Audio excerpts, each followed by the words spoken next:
This episode is brought to you by LifeLock. The holidays mean more travel, more shopping, more time online, and more personal info in places that could expose you to identity theft. That's why LifeLock monitors millions of data points every second. If your identity is stolen, their US-based restoration specialist will fix it, guaranteed or your money back.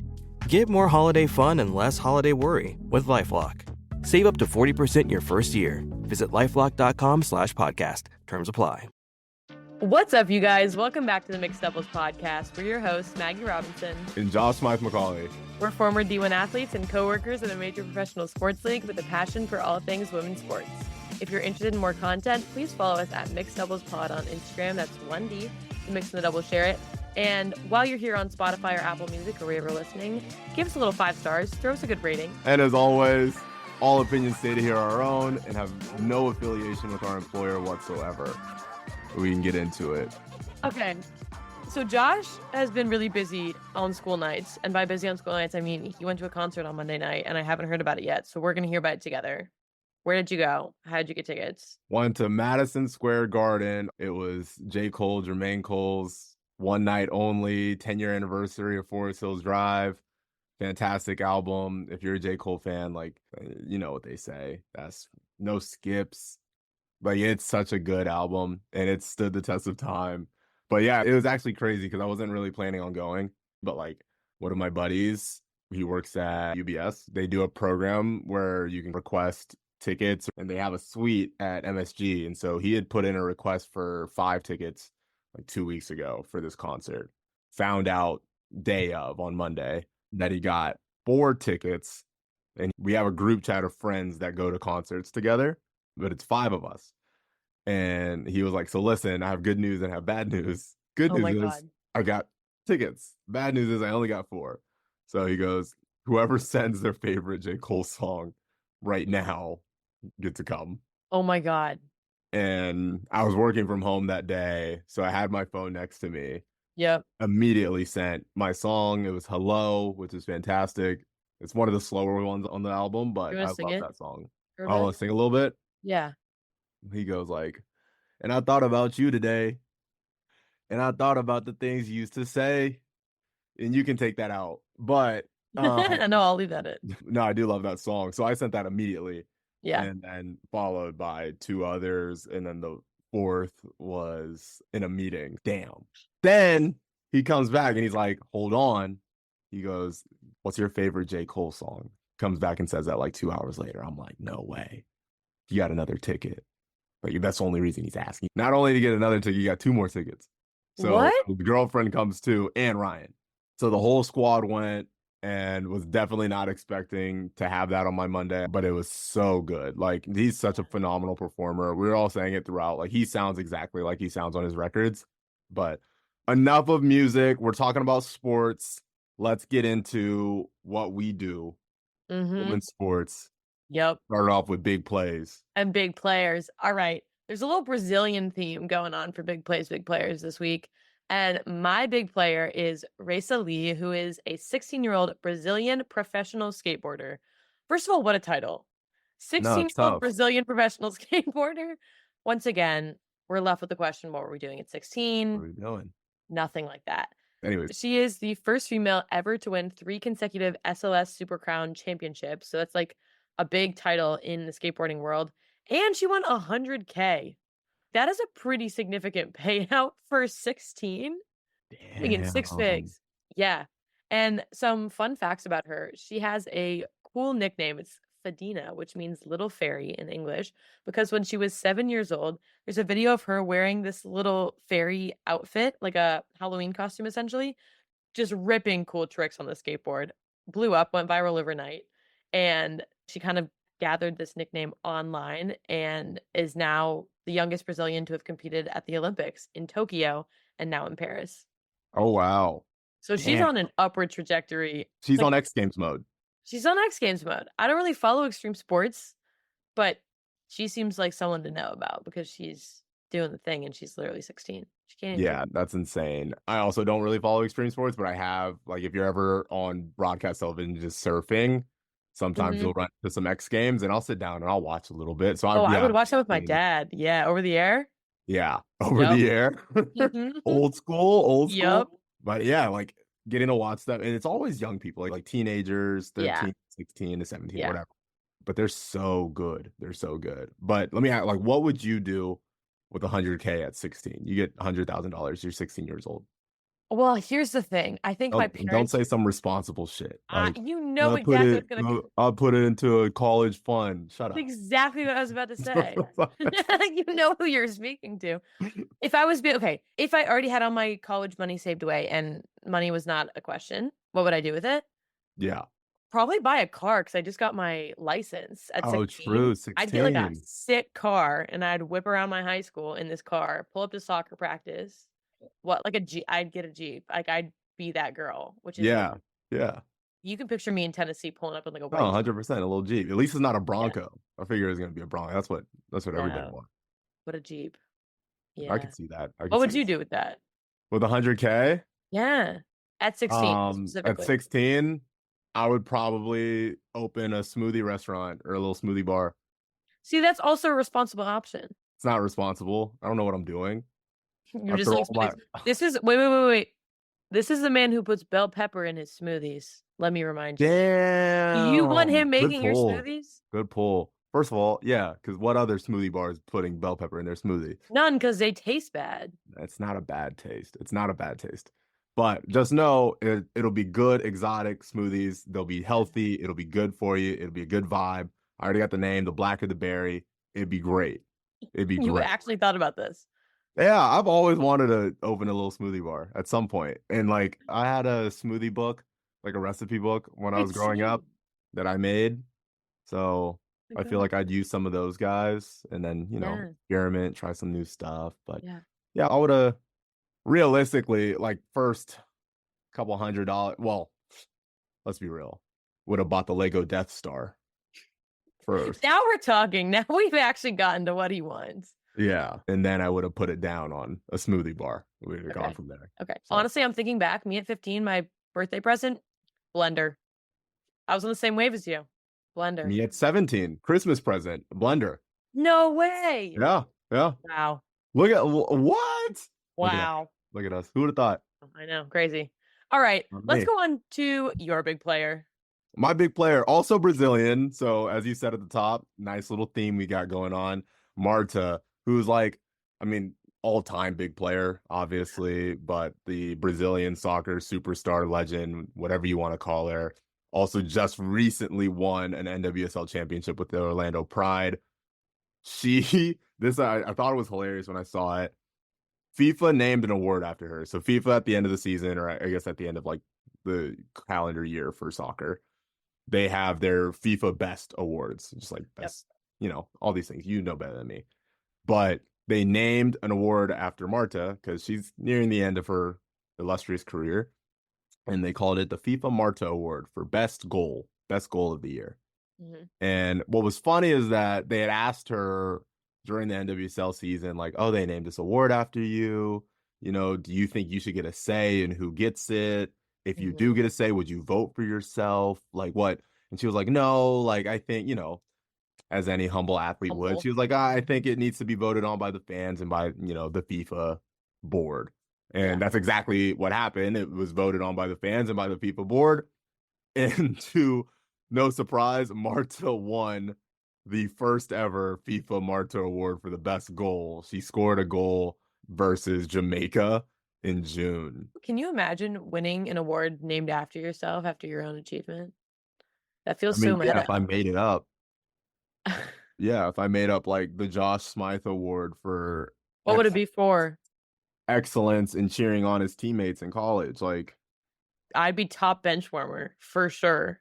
First team All-American. Yeah. Bench. Left bench. I got right bench. Yeah, come on. It's like let's say this, right? Josh Smythe Macaulay Award for all-time vibes in the office. All-time vibes and top personality hires on the podcast right here. Self-nominated. Come on now. Yeah. Yeah, you get the Margaret Robinson Award for personality. I think it goes a long way. I think, too, we can talk about some business and partnerships and where personality can get you in that world. A'ja Wilson, talk about a personality, just signed a 6-year extension with Nike Woo! with her shoe deal, her exclusive shoe deal, one of the richest shoe deals in women's basketball. So, Really? yeah, really cool, incredibly special. Great for her and her to get that recognition. But yeah, there was all this hoopla with Caitlyn Clark, and Caitlyn Clark got this big shoe deal with Nike before A'ja Wilson got anything. And then obviously we saw what came out of that with all of the promotion that Nike did with A'ja, and then giving her kind of not only the shoe deal, but that kind of whole clothing line and her branding that they're going to expand on, that we'll see probably in 2025. But this is really cool because this just marks that Nike's completely invested in that. A'ja Wilson is one of the GOATs. I mean, this was her third MVP this past season. So Yeah. really special. And then had that sick picture, I don't know if you saw it, with her coming out of a private jet with her A'ja logo on it. Yes, guys, she has a private jet that's like decorated with her name. Like it's her own private jet. Yeah. Must be nice. Must be nice. Add that What would to you the do list. with $100 million is the next question, right? Yeah. So we can stick around Caitlyn Clark, since I mentioned her earlier. She's been everywhere. I'm sure you've seen kind of what she's done recently. But the big news here was that Time magazine named her Athlete of the Year. And rightfully so. With all the controversy and everything that she's done this season, this year, like, I think it's a no-brainer. Across men, across women, there's been nobody with more impact on a sport this year than Caitlyn Clark. Yeah. And what she's meant to women's basketball, to basketball in general. I think it's a no-brainer that she won this award, fully deserving, and kind of leaning into that, where the controversy was here, if you want to even call it that, but the Mystics co-owner. Yeah, she was getting kind of spicy on CNN, like kind of Right? firing shots. That's You all I wanna was like. I explain was that? like, girl, like, no, you hold on now. Hold What was on. she saying? She was over here on the show, and they were asking her how she felt about Caitlyn Clark getting this, the spotlight. And essentially she was just like, well, like, I think Caitlyn Clark's great and all, but this whole league has, and I'll preface when I say this after the fact, but she goes, this whole league has lifted, everybody deserves recognition. It should have been the WNBA as the Athlete of the Year, which one makes no sense. Like, we're talking about an individual. It's Right. never been A league. a league. So what are we doing? But then two, like, I think wrong place, wrong time. Like, there's Right. discussions have been had, right? Let's not acknowledge the black woman in this league that have helped lift it up. But let's give credit where credit is due. She has had an immeasurable amount of impact on the WNBA's success this season. Yeah. And I don't think there's any reason that anybody should take away from that, especially an owner of one of the teams. And it was funny. I'm sure you saw, like, on Twitter, they had those blurbs underneath some of the posts that pop up, and one of which was like 31% of the Mystics' attendance throughout the season was when they were playing their 2 games against the Fever and Caitlyn Clark. They only like sold out their arena when they were playing Caitlyn Clark. Yeah. So, I think, again, wrong place. Those discussions, absolutely have them. And let's continue to acknowledge the people of the WNBA that make the WNBA special. And it's not just Caitlyn Clark, but give her flowers, right? Yeah, don't cut her down in the spotlight right now. That's a bad look for everybody. It doesn't make you look good. It doesn't really do anything for the situation. It's not going to change what happened. Let her have her moment. Let her have her moment. That's all. But the bright side of this, if there wasn't one already, Iowa announced recently that they're going to retire the number 22 Caitlyn Clark jersey. Wow. In 2 months. So February 2nd is the official date. They're going to go ahead and lift it up into the rafters, which is insane. Like, imagine you're 24 right now. Yep. Imagine, you had an amazing career at Penn. Imagine that. Imagine that. And Penn hits you up and they're like, Maggie, what number were you? 1. We're lifting up number 1. Isn't that like all the goalies wear 1? That's like No, but you're usually low numbers. But funny that I got number 1 because I literally didn't play. Anyways, I digress. Imagine if they lifted up that jersey and retired number 1 and no other goalkeeper could wear it. Wow. Huge. I don't know what I would do with myself. I wouldn't know how to act. Wouldn't know how to act. Probably buy a Jeep. Probably mess around and buy a Jeep, maybe another blender. Maybe. Maybe. But talk to me. So we're on basketball. Talk to me about Unrivaled. It's been heating up. I feel like there's a bunch of news circulating around it. Yeah. All its athletes and all these professionals getting involved. Like, what's going on there? Yeah. Okay. So Unrivaled is having its moment right now. It starts in January for its inaugural season, and they've raised $28 million in a funding round. And there are some high profile investors. We're talking like Michael Phelps. We're talking Giannis. We're talking also Juju Watkins, who, mind you, is still in college. Where is she getting this money from? That's what I'm asking. I mean, NIL is doing wonders. Like, can you imagine, on the topic of imagining things, right? We're really in a creative mindset. mindset. That just weren't there for us. But can you imagine being in college and able to capitalize in this way? But I feel like it's such a cool time with NIL and all of that, and their ability, like student athletes' ability to make money for themselves, especially these high-profile student athletes. But the kind of level of understanding of financial investment and how to set yourself Yeah. up, like the playbook is there. Yeah. Whereas even for professional athletes, that playbook wasn't there 10 years ago. No. But People were messing around with their money, like didn't know what they were doing. Yeah. now it's like, let me not just touch a little bit of money right now. Let me make sure I'm setting myself up, my family up for life, right? And Yeah. make these strategic investments. And I don't know if it's like they've got people in their corner that are just helping them out with this, or if she's tapped, like if it's LeBron helping her out, she's got that community. Yeah. But you're Yeah. seeing it with other athletes too. Like Flage is one of the investors as well, and this isn't even her first investment. She invested Crazy. in land in Georgia, I'm pretty sure. And like, yeah, like she's Stock gonna portfolio land and Unrivaled basketball.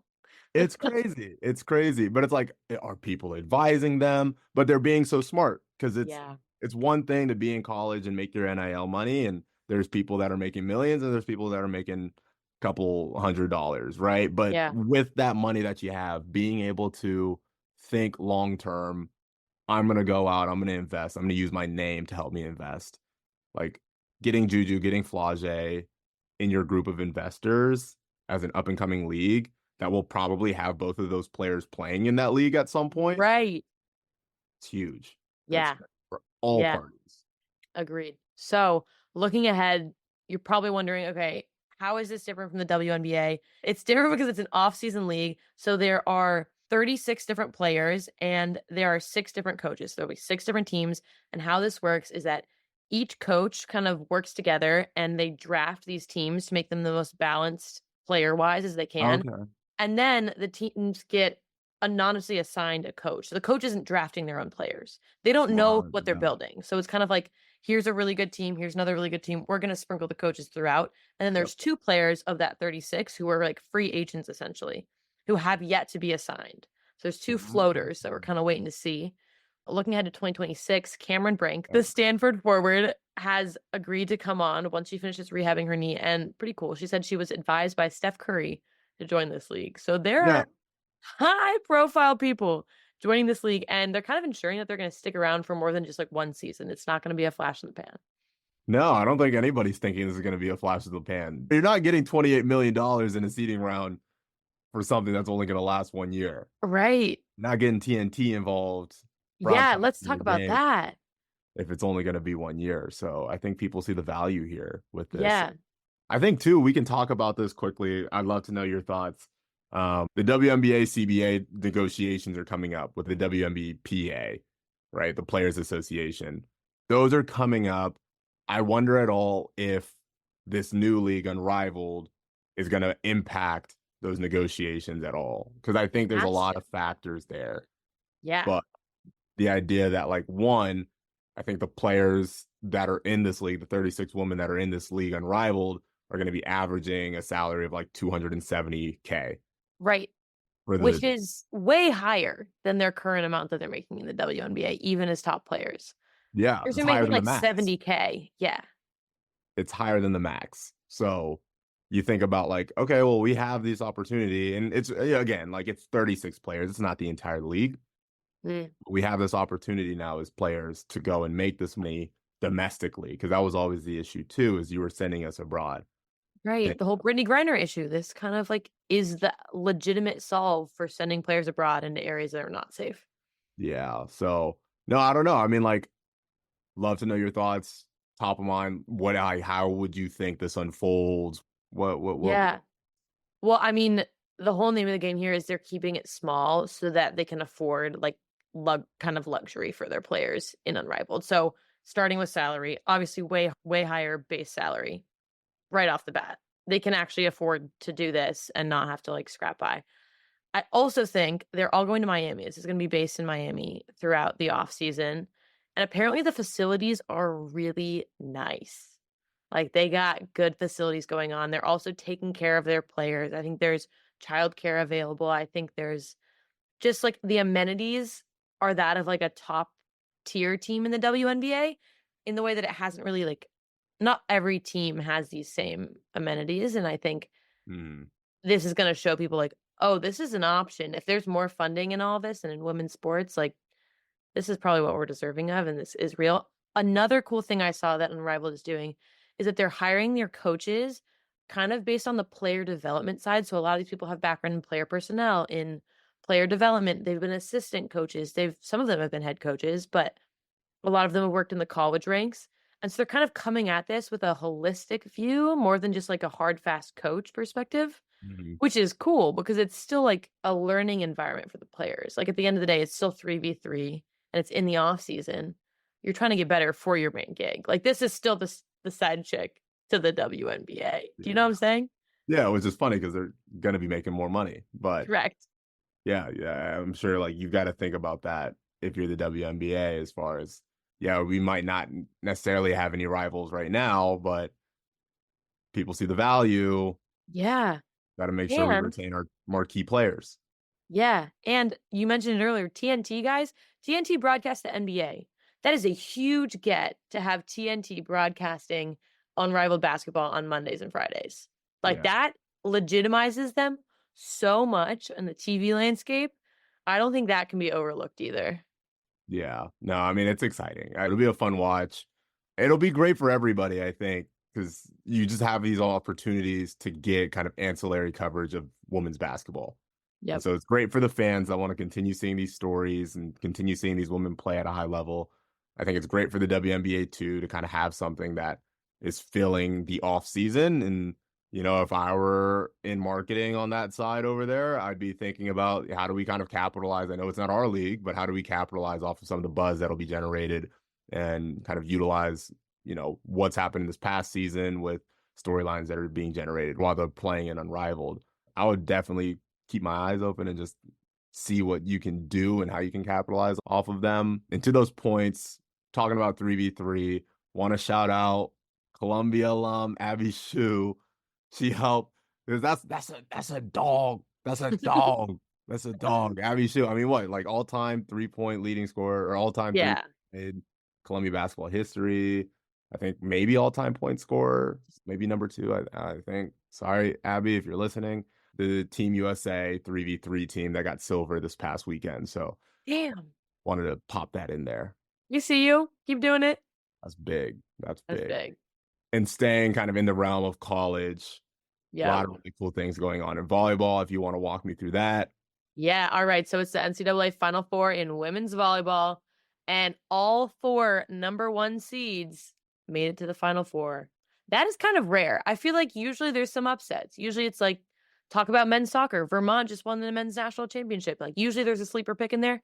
No sleeper picks in here. We have Nebraska, Penn State, Louisville, and Pitt.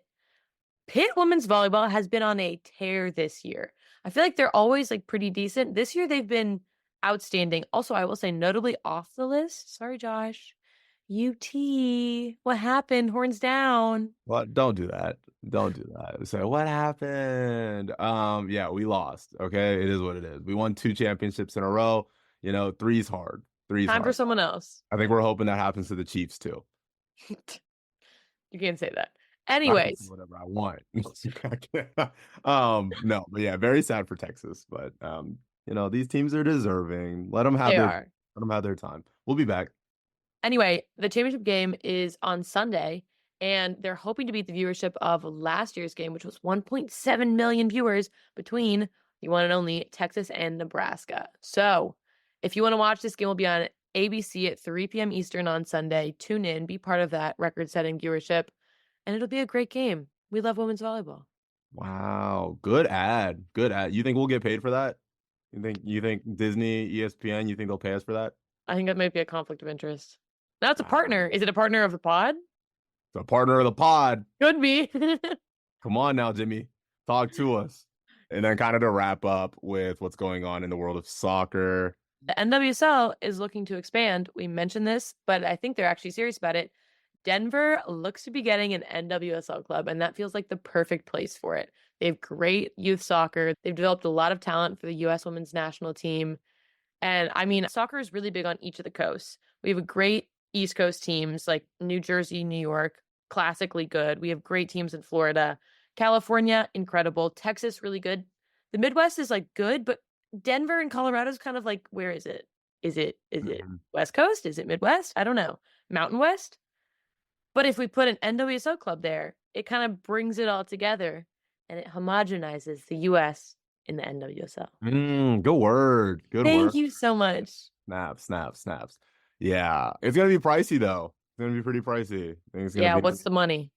They're looking right now negotiating at $105 to $120 million for this expansion team. So whoever's looking to get into the market, they're going to have to cough up a pretty penny. But relatively, I mean, I think that's a good get-in price, right? You think about the valuation of Angel City FC, which highest value team in the NWSL at 250 mil, but 105 to 120, you're thinking this is an opportunity for growth. And I think you look back at like a guy like Robert Kraft, right? Bought the Patriots for what sounds like pennies at like a couple $100 million. Yeah. Worth, I don't know, $5 billion. $6 billion, probably more than that if he actually put it on the market. Will these NWSL teams end up being worth that much? I have no clue. Who knows? Time's to say. But I think it's a good get-in price, especially in a market like Denver. Obviously not a large market city, but still a place where there's a lot of community and a spot where I think they are genuine fans of women's sports. I have a question for you, though. Do you think if the get-in price is like 105 starting, are you approaching this, say you're trying to buy, are you as an individual trying to take full ownership of this? Or are you coming at it as like a group and saying, I'm going to bring this great group of investors? And if so, like, who are you choosing to be in that group? That's a great question. I think, well, I don't have that kind of money. But if I did. We're imagining, Josh. Hypothetically, if I had that kind of money, if I were like an ultra uber billionaire, sure, like, yeah, I'd give you 105. I don't know if I'm that liquid, though. And I think more times than not, these guys aren't that liquid. And so that's why you see these big investor groups. You look at the WNBA and their get-in price right now for their expansion teams, it's in around $200 million. All of those are looking like they're going to have investment groups trying to get in. You think about like my hometown, Austin, they're speculating that Kevin Durant's part of this group. It's a former women's basketball player at UT who's kind of heading this group. And, I'm sure Matthew McConaughey will jump on board. Maybe Sandra Bullock because she lives there. Maybe Chris Bosh because he also lives in Austin. So I think part of the reason for having a good ownership group, or at least a good group of investors, like I would still be the majority owner, but it allows you to kind of build the brand of the club that's coming in. Yep. The group of people that are helping lead this and helping purchase the club, which is, I think, is a strategic thing that a lot of different groups have done. You go and you look at the Commanders when they sold, Josh Harris and his group, obviously a very reputable business owner and sports franchise owner. He brings in Magic Johnson, who's done a fantastic job of integrating his clubs that he has ownership in, integrating those clubs within the community.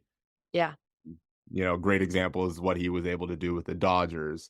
And when he bought that club, understanding that they were bankrupt and that fans weren't as interested, and he understood, how can we reach fans? Fan first. So bringing in people that have that perspective and then are also thinking about community. And I think there's nothing better than if, let's say me, I've never lived in Denver. But if I wanted to own a team in Denver, I would definitely go out and get people that understood the Denver metropolitan area and understood the people there and had connections to, city council and all these different things, because that's just going to make my life so much easier. So that's my answer in long. That was great. What's yours? Actually, give me, because I didn't even give you a group, but give me a group of people.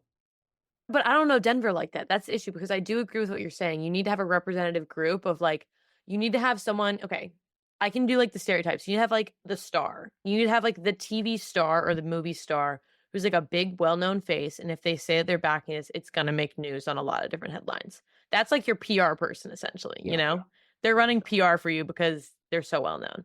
And then you have to have your really entrenched like city council person that you're talking about. This has to be someone who probably grew up in Denver, who's really passionate about it. Maybe ideally played soccer or like is into youth sports, who can like understand what the needs are and what is currently there, and then can kind of integrate the club into the youth teams and have it be like more of a feeder program, things like that. Yeah. Then you also need to have someone who really gets the finances of it. Like you need your finance person. I'm not going to say finance guy because it could be a man or a woman. I'm just not inclined towards numbers, but you need to have someone with a math brain. And then I think you need to have like probably the person heading it needs to be, in my mind, the most entrepreneurial. They need to be the one bringing everybody together. They're kind of like the head of all of this. They're the one with the most passion about it. They're the one who cares the most, kind of like the glue person, That's like the four-headed monster that I see running this. Okay. Well, I'll give you a name because I just looked up some Denver celebrities. Okay, hit me. Lindsey Vonn. Ooh. Lindsey Vonn lives in Denver. Ooh, that's so good. I think that's huge. That's your PR person. That's your PR person, right? Love it. I mean, it's a woman. Yeah. It's a woman. It's a woman. And a very successful one. I think you might get away with having John Elway, who led the Broncos to, 2 Super Bowls? Wow. Golden boy over there, Mr. Hall of Fame quarterback. I don't know if he's also PR. Like, if you had John Elway and Lindsey Vonn get involved, I think it'd be a great two-headed monster. Because one, John Elway, he's got some money stashed away, I hope. He did very well in his NFL career. And then Lindsey Vonn, she got some money too. So, like, 105 mil. Let's done. rock. And that way you kind of hit both generations too. You know what I'm saying? Exactly. I like that. So if they're listening and they want our ideas, we're here giving them for free on the podcast. You know how we spread that message? You share the podcast, you give it 5 stars. You send it to your friends, you send it to your family. And we have to say, guys, we're taking a little hiatus over the holidays. Happy holidays, everybody. Spend time with your families. Enjoy, relax. Holidays. Merry Christmas. Happy Hanukkah. Merry Kwanzaa. What else? Boxing Day. Is that a religion? I don't know. It's just the Brits. That's just the people in the UK. Happy Boxing Day to them. For sure. My mother's going to feel appreciated. What am I leaving out? I think you nailed it all. And a merry, happy new year. And to all, a good night. Thank you so much for listening. As always, we'll talk to you later. See ya. Peace.